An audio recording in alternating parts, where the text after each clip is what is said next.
right. Good morning, good afternoon, good evening, wherever you're at in the world today. Welcome back to Schoolhouse Cracked. As always, with me is Dr. Marcus Motor Chandler, my good friend. Got done last week running up and down a large mountain with a torn and pulled abductor muscle. Glad to see you sitting up, and thank you for being here. What did I call it? What did I do wrong? Did you call it an abdicular? No, I said abductor, like Adductor. Abductor. Okay. Yeah. At this point, I think it's been established neither one of us are physiological experts. Do I have those, or do you just have those muscles? You get them after a certain point in your career. It's like a professor emeritus. You get it at a certain level of distinction. Looking forward to it. With me, as always, is Mr. Brett Derickson, longtime educator, administrator, inspirer of young minds, and lover of a good book. Yeah. So welcome to the hashtag Banned Book Week. It is we had just concluded in the United States the week of banned books. So recognizing and appreciating all the quality literature that has come out of American society and world culture, that at some point American society and small subsets of our culture have said that's a bad book and we don't want it taught. Yeah, absolutely. You know, I've always wondered why we would ban books. I think that there's always a time for us to say that in schools, you and I are not so progressive or so anti-establishment that we don't work in public schools. We do recognize that school boards need to exist and that curriculum needs to be vetted. Mm-hmm. But throughout my time as a history major and as a history teacher, I've always been blown away that we ban these books, and as we've gone into banning books like we've talked about the graphic novel Mouse and other things, I have always been unbelievably thwarted that the First Amendment is one that we continuously throw away. What is a book or curriculum or any idea that has alarmed you that we've tried to ban as people in schools? What's a book that I heard was people wanted to ban that I was surprised by? Yeah. Well, let me circle back first before I answer that. You made a comment about the importance about a vetting curriculum for kids. So I would use the extreme example that, like, if I walk down the street and Kevin wrote a history book and he is like an engineer or he's living under a tree, I'm not necessarily going to treat that curriculum at the same level that Kevin wrote as I would a nationally research-based publishing house. Right, Yeah. right. And so at times I'm constantly amazed at things we try to ban that are in this is an upcoming episode, folks, on diversity, equity, and inclusion, an ongoing theme. But books that are not what the kids' parents grew up reading. So anything that's like, hey, that's not the book I read in high school.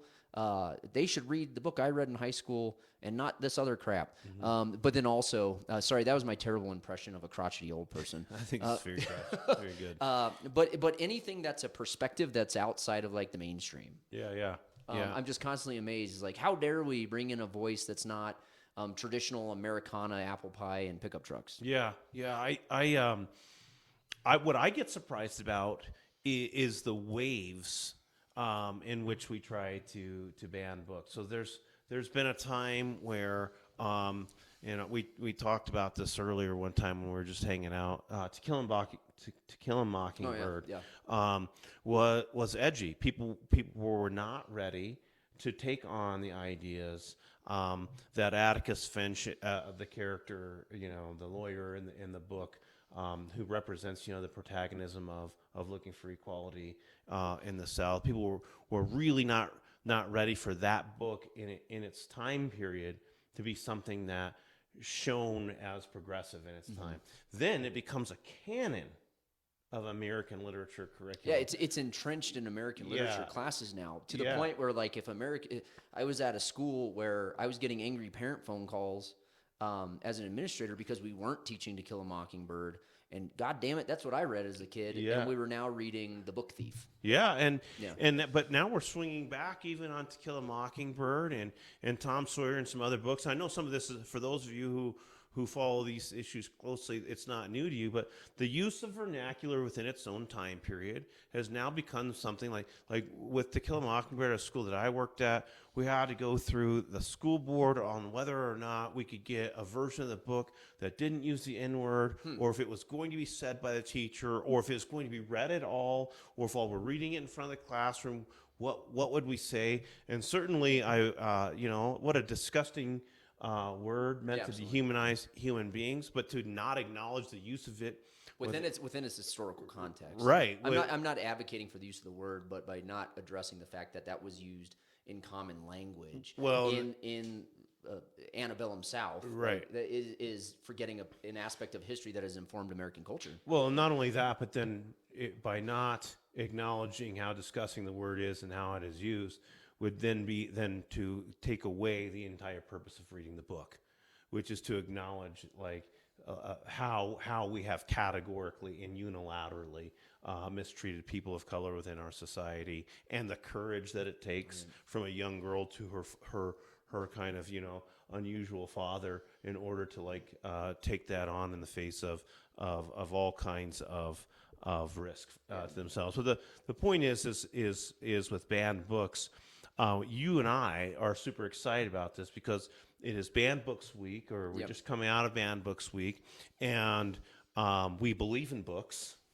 I don't read every book. I censor for myself what books I'm going to read or not going to read, but I more believe in the right of expression within our country, and the value of how challenging written expression and challenging spoken expression has either caused me to dig deep on my values, or asked me to challenge why they existed in the first place. Yeah, absolutely. And so the thing that just absolutely drives me nuts about banned books, and this is something that's not unique to the last year in American society. We can go back 100 years and talk about the history of banned books in America, and Catcher the Rye being banned, and Fahrenheit 451 being banned, and things that now are just read in commonplace.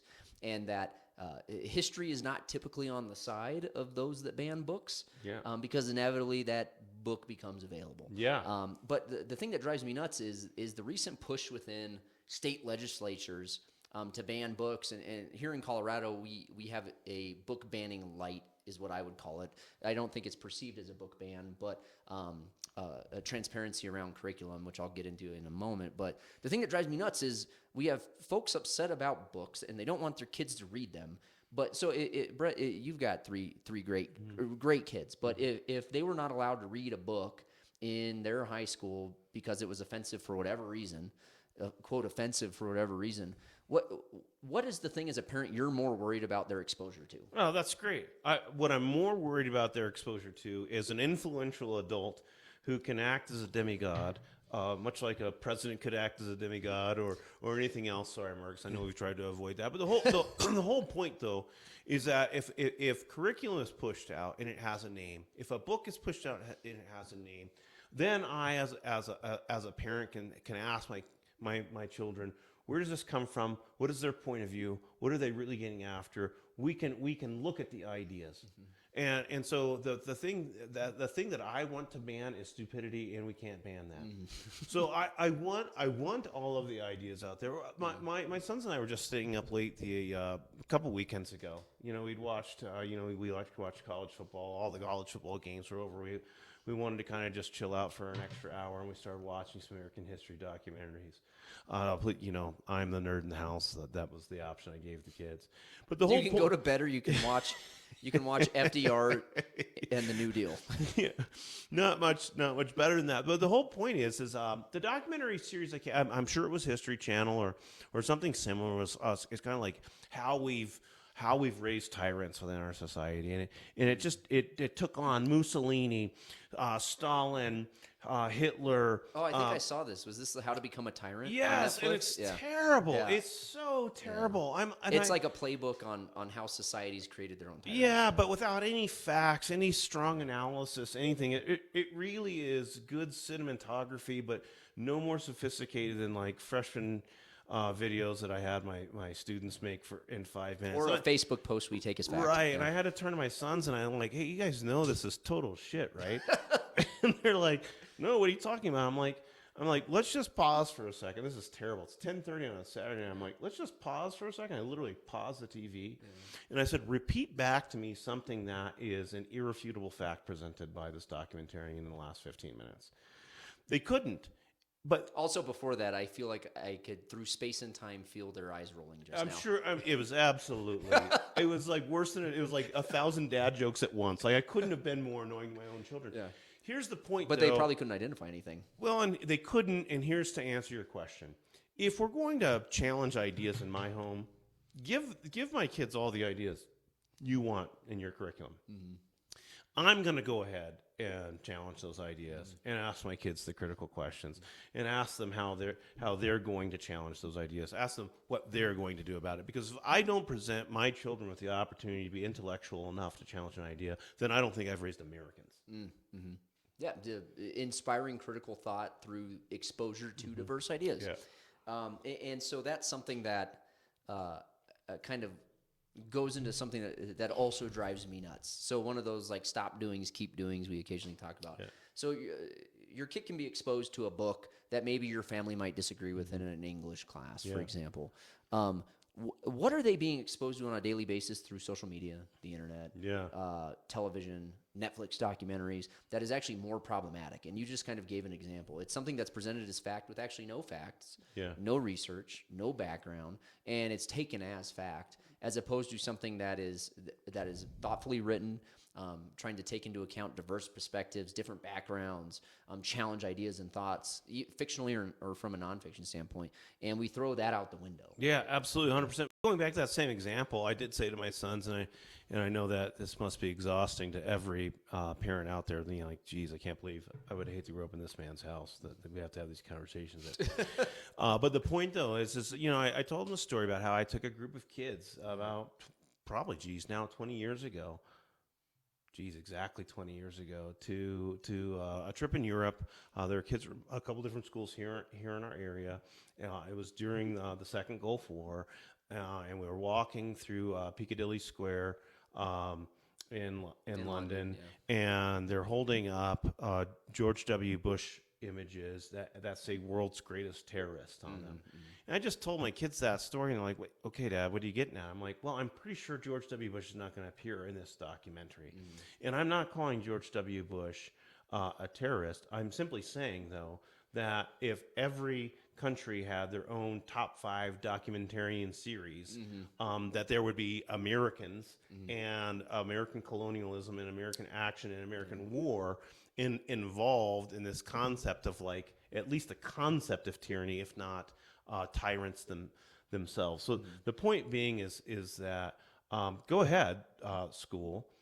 Take a perspective, go the middle road, build a nationalist curriculum. I don't see why we shouldn't have, and this might make you squirm, I don't see why we shouldn't have a pro-American or nationalist curriculum, not at the expense of ignoring what writers have done forever, which is use freedom of speech to challenge contemporary and emerging ideas.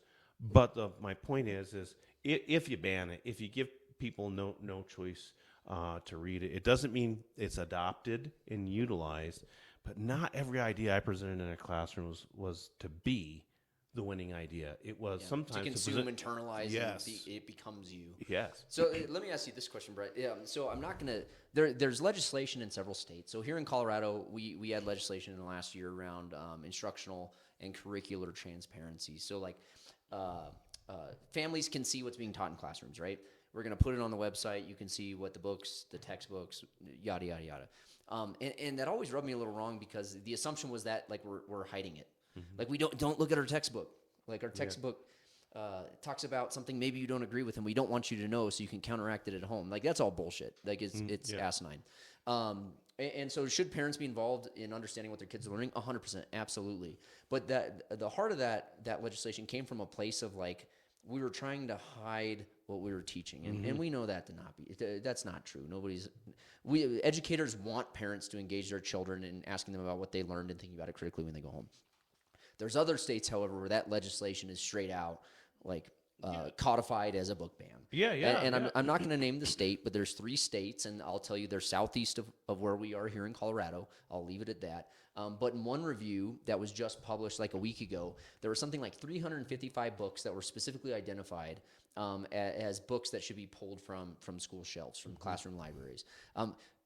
There were 2 themes that emerged that the majority of the books fell under for reasons why they were being banned. Take a guess. Oh man, damn you for this. I would have to say that people are writing about and have written about for all time either sex drive or sexual relationships that are homosexual or defined as homosexuality. So I would say sexuality, and I would say So that I'll tell you that's correct. It's specifically books that addressed LGBTQIA plus topics were books that were flagged as books that needed to be pulled from shelves. Yeah. So not just sexuality in general. Like if it was heterosexual sexuality, those books were not flagged at the same rate. So your first guess is correct. Yeah, and then I'd say my second guess would be anything that is either economic or politically economically related to shared resources. Anything that could be called socialist or communist. So not as correct on that one. But the second topic that was identified, and actually these are inverse, this was the number 1 topic, and LGBTQIA plus topics were number 2. But anything that was considered racially divisive. Oh, okay. And so when we say racially divisive, those were books that were written from a diverse perspective. Yeah, yeah. So I know you and your kids read relatively diverse texts from a diverse number of authors, and some of those books have been identified as being racially quote racially charged, and then therefore should not be taught in schools. Yeah. Which is, I mean, that's what I mean about the waves. Yeah. I mean, it was really just 6 years ago where our push was towards culturally responsive curriculum, where we were looking for authors whose background. We were both in a district where our entire English curriculum was thrown out and brought in a new English curriculum that was much more perceived to be more highly diverse. Yeah. It ended up actually not being as highly diverse. But as I mean, we the thought. point was the selection, the choice to move their curriculum was to be more culturally responsive, more inclusive, We're and diverse absolutely in a very, for lack of a better term, conservative and waspy area. That's totally fine with me. I choose to live here. The point, though, is that we were trying to figure out how we were going to connect and engage with our diverse students in our school district. But that was not a short time ago. And as you're speaking about, we are really defending the WASP curriculum at this point in time. I don't understand. Let me clarify. We are not actively Brett and Marcus. Yeah. Advocating for a strictly WASP text and literature in classrooms, but the pendulum is swinging culturally now. Yeah, and to give just even more context to what Marcus is saying about the state of Colorado and other states, we're talking about banning curriculum. There was a state that banned advanced placement U.S. American history. One of the strangest bans I've ever seen, just based on this unilateral curriculum that we were being essentially not nationalist enough. I've never by teaching components of Native American history, segregation, slavery. And so that was deemed as not nationalistic enough. So they banned AP U.S. history. Yeah, we're talking about banning topics. We're not talking about banning how they're even presented, or whether it's considered historically inaccurate. We will not teach the Trail of Tears. Yeah, it is not being taught. Yeah, right. So what we're talking about is banning banning events. What we're talking about when we ban books and ban curriculum, folks, we're talking about banning knowledge. And if you can't banning a learning experience within a classroom. Yeah, that's what's happening. That's why Banning Books Week exists. And that's one of the most interesting things that's happened in my life, Marcus, is that I have this former foreign exchange student who is a soccer player, brilliant soccer player. He's from Holland. So I was 23 years old. He was 18, and I was his soccer coach. And he was probably at that time, me being 23 and him being 18 in Dutch, probably the most interesting person I knew. He was probably the person I wanted to hang out with the most. Now he was a kid, so we weren't going out and drinking Heineken or anything like that, folks. So don't worry about it. But we have remained friends over time. He comes back to visit me when he's in his 30s, and it's Sunday, so I'm like, hey man, are you gonna? I knew he was an atheist, a staunch atheist. So I'm like, hey, you gonna go to church with us? I'm just kind of teasing him. Obviously, I expected him to drink some coffee and see some things that he hadn't seen in a long time. He's like, I will go to church with you if you read the book The God Delusion by I can't remember the author. Oh, geez, Fair trade. Yeah. But the whole point is different perspectives. And this guy and I, we love each other. We care about each other. I'm not looking to convert him. I am a Christian, and I hope that that's his pathway. But I can only win him over with my head and my heart. I can't win him over with like our institutions, and he knows he can't win me over with like books and literature. Text. But the whole point was, hey, our connection is thinking. Let's share ideas. Let's share ideas.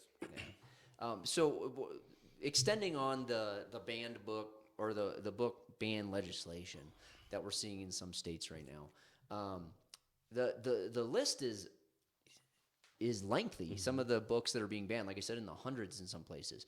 And so what's happening is there's stories coming out of these states now where they're asking teachers to look at their classroom libraries, pull books out that have been flagged by the district or by the state, send lists to the district office. The district then approves them. Then they pull them out. Then they see reading lists. And so that's really onerous of teachers' time, right? Like they're doing that on their weekends and their evenings. So that's also just kind of disrespectful to teachers' times that a teacher isn't competent enough to screen their own literature. But it's all. So I'll circle back to the legislation. But there was a conversation I had recently with an adult age student. And he said, like, man, you read a lot. Well, yeah, it's kind of my job. I have to read a lot. Otherwise, I wouldn't have my job. But yeah, like you read a lot. Like you just really like reading. And I was like, I don't like reading. And I think that's the fallacy regarding reading is that people who are, quote, good readers like reading. No, there's some stuff that's garbage, and I refuse to read.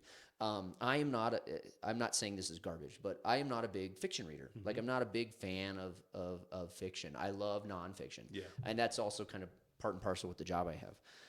But I love nonfiction. And so when I read something that resonates with me, I'm going to read through that entire text much more quickly than reading through something that sucks, that I don't personally attach with. And so we know some of the best literacy teachers we've ever worked with. What is something the best literacy teachers we've ever worked with in our careers have done?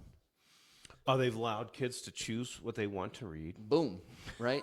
And they have a substantial selection. Yes. And so when you say they allow kids to choose what they read, what do kids typically choose? No, they choose things that they connect with personally. Right. And they choose things that are, I'm sorry. We are primarily secondary educators. I don't think that this is different for primary educators, but I just don't want to get that mixed up. But our kids middle school and high school kids love coming of age stories. Whether those are science fiction or not, they do come down to relationships. They do come down to connections with others and their connection to the world. But the point is, can they see themselves in the characters? 1,000%. It's about that freedom to explore oneself through a character. Will somebody from a diverse background coming to America see themselves in William Shakespeare?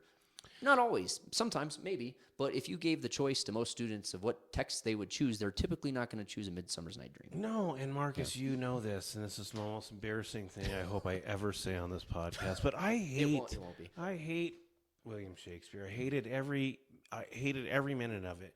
And kudos to those those English and British and world lit.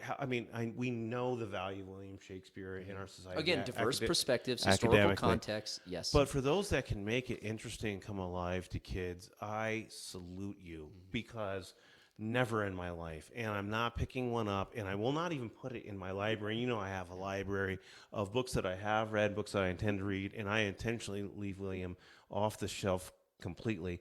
I have visited the Globe Theatre in London and wondered about his significance and the significance of his plays and the way that the plays were performed and how impactful they were. I will not disregard William Shakespeare as a historical figure. I will just simply say exactly what you were saying, is that we've got to allow our children access to whatever is written or thought about. If a librarian or a teacher wants to say, hey, read the back page again, is that something that's going to be, cool at home, or do you understand kind of the challenges of that text? I don't mind people or teachers talking to them about that, or definitely say, hey, that's on our list of super interesting.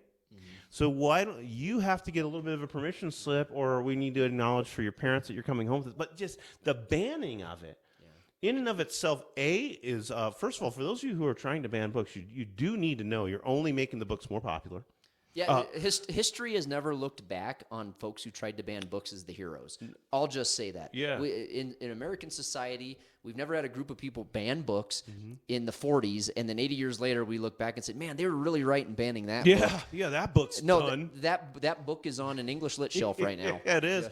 I've told you this story a thousand times, and it's probably a stretch for this episode. But my father studied; he was a part of a Cold War scholarship. I've talked to you about this before, and so I got to go to Germany one year with my brother as an adult. I was 22 years old, and this is a member of the German Parliament, and we're in his house. He studied with my father at the University of Bonn.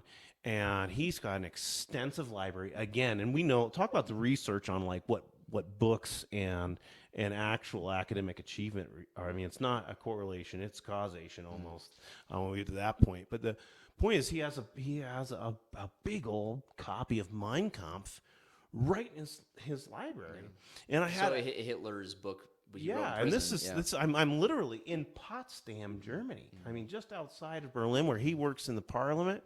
I said, geez, interesting, a copy of Mein Kampf in your library. An academic would have that book for one reason. Well, and he said to me, he says, oh, don't worry about it. It's like the Bible in America.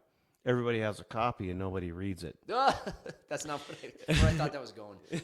But the point though would be, if he's a member of the German Parliament and if he has a head and heart for a progressive, unified, loving, caring Germany that is thriving, he would be outside of his position to not know his country's history and the things that have happened that have led to events there and within. So, so I go back to the example of the literacy teacher in that regard. So in that case, I would guess that German parliamentarian was not inspired by that book and chosen intentionally. No. But we know the best literacy teachers at the secondary level find books that kids see themselves in, and that inspires a love of learning. So when we ban books simply because of diverse perspectives or issues that we know kids are experiencing, whether we like it or not, or whether we put our head in the sand like an ostrich or not, kids are experiencing these topics. And if we ban it, one, it makes it taboo, and we know the mental health effects of that long term. By making something taboo, that's something organically a kid's experiencing that causes long-term mental health issues. But by simply just banning that book, you're creating kind of this cascading series of events where the kid's going to be more interested in it. They're still going to find it. Hey, folks, the internet still exists. And your kid has it in their pocket. And I'll tell you, most parents don't regulate their phones at the level they think they do. Yeah. And so whether or not the kid's getting the book in class or not, they're reading the information.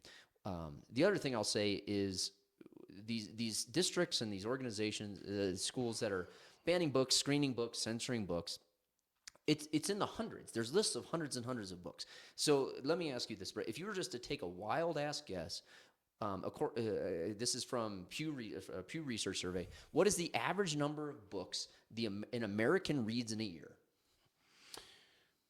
Oh, jeez, man, these questions are killing me. This impromptu style is more of a struggle than I thought. I'm going to get back to that. I'll repeat your question so you know that I remember it. What is the average number of books an American reads per year? Yep. And that's a really tough question because I do think there's a difference between my mom, who probably reads 100 books per year. Just take a guess, right in the middle. But I want to say this. If you want to ban something, people, don't ban books and don't ban curriculum. Here's what's happening in my house right now.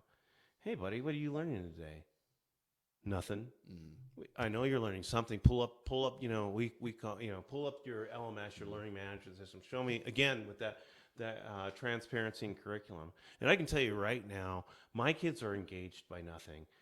Go ahead and get my kids to read anything that they'll talk about at home. And if I don't like it, then There'll be an email. Yeah, or there'll be a thank you for giving me a reason to speak to my child about my values with another context other than me jamming dad down their throat. The whole point, though, is like if you're not exposing my children to ideas that are worth thinking and talking about, you're not being a school. That's schoolhouse crack. Banning books is a crack going towards a schism, as you've talked about it before. I am going to guess that the average American, there's kids. Gosh, I hope little kids are still reading. I hope we haven't killed reading. I read the most when I was a young kid, as compared to now. I imagine I'll read the most in the future. I'm going to say 30 books. The average in 2021, according to Pew, is 12.4 books. So about a book a month. And that's fluctuated, actually. That's down from 2 years prior, where book reading was up to about 15 books per year. But with the caveat, and the research didn't dig into this, but just being a researcher myself and understanding how data is skewed, we know that, like you said, your mom, somebody like a retiree or somebody who's heavily involved in academia or research or literature is reading maybe 100 books a year. Yeah. At this point in my personal professional career, I'm reading very little personally. Maybe I read a book a month personally, but I'm reading about 2 to 3 books per month professionally. So I'm averaging about 4 books per month myself, which would put me about 48. Yeah. So I'm a person who's skewing the data positively. One, just because of the nature of the field I work within. So then we know there's people that are reading either 0, 1, or 2 books, and then people like academics or your mom are skewing that number more heavily. So why the hell did I bring that up? I don't know, Marcus, but I'll just say, well, first of all, I guess if you're bringing that up, I'm going to make a couple of guesses. One is if you're bringing that up, then it seems like a useless process to ban books. If we're not reading too much more than an average of a book per month per person, then you really don't need to ban them. Yeah. On a very sad, and I really say this in a very sad way. It's like banning hand push lawnmowers. Yeah, that's like there's maybe a couple people still using that's them. that's kind of what I mean. I also think though that you're bringing that up to say whatever it takes to get us reading again. When I talk about my mom reading 100 books a year, if my mom were here, she would just say, that was my getaway. That was my thing. My mom is old enough to have had 3 black and white television channels with a antenna, and my mom's family is an immigrant family, so they didn't really even get television or weren't really interested in it anyway, so they weren't twisting the bunny ears every Friday night and having popcorn. She grew up in an era where book reading was the internet plus TikTok plus social media plus cable TV plus YouTube, and so she reads because she reads mostly fiction. It's her place. She connects to the Different characters. world, yeah. And I think that books are much more sophisticated. I think that you and I have talked about this before. The Netflix shows that even we're watching, we're remaking old movies because we're not having neat and interesting ideas. All sci-fi and all action is some sort of tiny standard deviation with a minor hero, almost sometimes with no flaws whatsoever. Like books are freaking amazing. Yeah. Well, and so you hit on 2 of the 3 main points in why I throw that statistic out there. The other reason being is in a state and in a school district. Again, I'm not going to mention any states. They're southeast of Colorado. Go back to your basic geography or pull out a map. I think you'll figure out where those states are. If your atlas hasn't been banned yet. Interesting, different episode. However, if in a district or in a state there have been already 355 identified books as being banned, who the hell's reading these books that's deciding they need to be banned, and who's getting up in arms? I guarantee you there's not a single human being who's read all 355 of those books that made that decision. So parents at home, like if there's a book your kid might be reading or exposed to that you're upset about, I challenge you, read the book first. Read the book. If it's something that you don't like or you don't want your kid exposed to, fine. But you've read it and you have context, and you can have the dialogue, Brett, that you talked about with your own children. Yeah. Like, this is how this either reinforces or is contradictory to our family values. And just simply looking at the Cliff Notes version, or whatever the hell Alex Jones said while wearing a tinfoil hat, is not sufficient to ban an entire text. And especially when that text is coming from a place of diverse perspectives and experiences that kids are resonating with. Because the minute we make those things taboo and ban them, they're going to get that information in another way. And we're also extending mental health issues. If it's something that's a diverse opinion, background, or experience that kids are experiencing, and now we're telling them it's not appropriate for the school setting. So I challenge you, read the damn book. Yeah, I'm gonna take a risk here. I know I shared this with you a few weeks ago when we decided that banned books was worth us talking about. It's a letter from Kurt Vonnegut. I don't read much fiction either. I do read Kurt Vonnegut. Okay. He's my favorite dystopian writer, and another subgenre that resonates very heavily with teens because of their life experience. Yeah, and he writes a letter to a school board that's had been burning his books, and I believe, and I'm not 100% positive about this, so if there's an audience member out there that could correct me, that would be awesome. I believe it was Slaughterhouse 5. I'm not 100%. He was a World War II veteran. He was at the bombing of Dresden, and so there's some really intense scenes in there that make us feel bad about being Americans and our participation in destroying a German city. There's also some really interesting references to Christ, which for me as a Christian were they resonated with you. Oh, they really did. They challenged me. They resonated with me. But to get directly to his point, he's basically saying, hey, I have not done an interview about you banning my books. I have not written any public response. I am writing to you as the head of the school board. And he says, if you bother to read my books, to behave as educated persons would, you would learn that they are not sexy and do not argue in favor of wildness of any kind. They beg that people be kinder and more responsible than they often are. It is true that some of the characters speak coarsely. That is because people speak coarsely in real life, especially soldiers and hardworking men speak coarsely, and even our most sheltered children know that. And we all know, too, that these words really don't damage children much. They didn't damage us when we were young. It was evil deeds and lying that hurt us. There's a lot said in that paragraph. All I'm saying is to underscore what you're saying is if you're going to advocate for the banning of a book, you better know more than the topic or the front cover or the back cover. Read the damn book. Read the book. Yeah. Read the book, then form your opinion. And if it's contradictory to your family values, your background, your opinions, that's absolutely fine. That's the starting point for a really high-quality conversation with your kids. 100%. And so I know, and I'd be remiss if I didn't bring this up, there are teachers across the country who are gun-shy right now, for lack of a better term. Topics that were discussed to inspire diverse opinions and cognitive elaboration, which we're going to talk about in the next episode, and starting to take different perspectives within youth. Are now there's a fear among teachers to have those conversations because of not only job outcomes, but there's actually in some of these states legal outcomes, both fines and up to an extreme of jail time. Yeah. And I can't think of a time where I've been more concerned about the intellectual future of American society than at the point we're at now, where we're scaring educators into not discussing certain topics and just glossing over them. Because what's going to happen?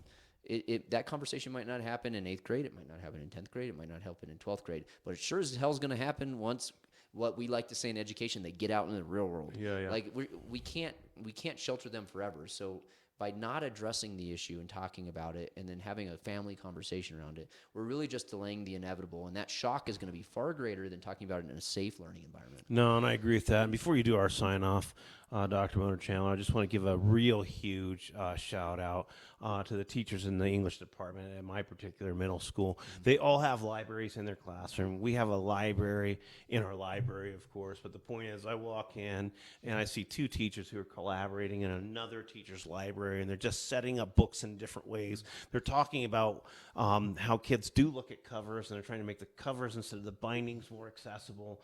They're just trying to get kids to read. They're not trying to get them to read from a certain agenda or anything else. But the whole point is that there are kids reading out there. Your kids are interested in how others perceive the world and the feeling that they get when somebody helps them understand the world in a better way or in a more challenging way or in a different way. And Dr. Motor Chandler, I'll sign off. As usual, this is my good friend, Dr. Motor Chandler. You can see that he's not only an academic, but a passionate educator, very concerned that we examine the cracks within our schools so that we make sure that we can fill them in and live inside of the challenges so that we can be informed about the institutions that we create. So thank you very much for being here and for helping me out. Absolutely. And as always with me, Mr. Brett Derickson, lover of literature, hater of Billy Shakes, and somebody who's an advocate for teachers, inspiring young minds with diverse perspectives. I'll sign off by saying, as always, be sure to like us on Facebook, subscribe to our YouTube channel, download us on all of your favorite podcast channels. Send us your thoughts, comments, ideas about banned books and Banned Book Week at schoolhousecracked@gmail.com, and read the damn book. Yeah, read, listen, think, people. Nobody can take knowledge away from you or from us. Let's go.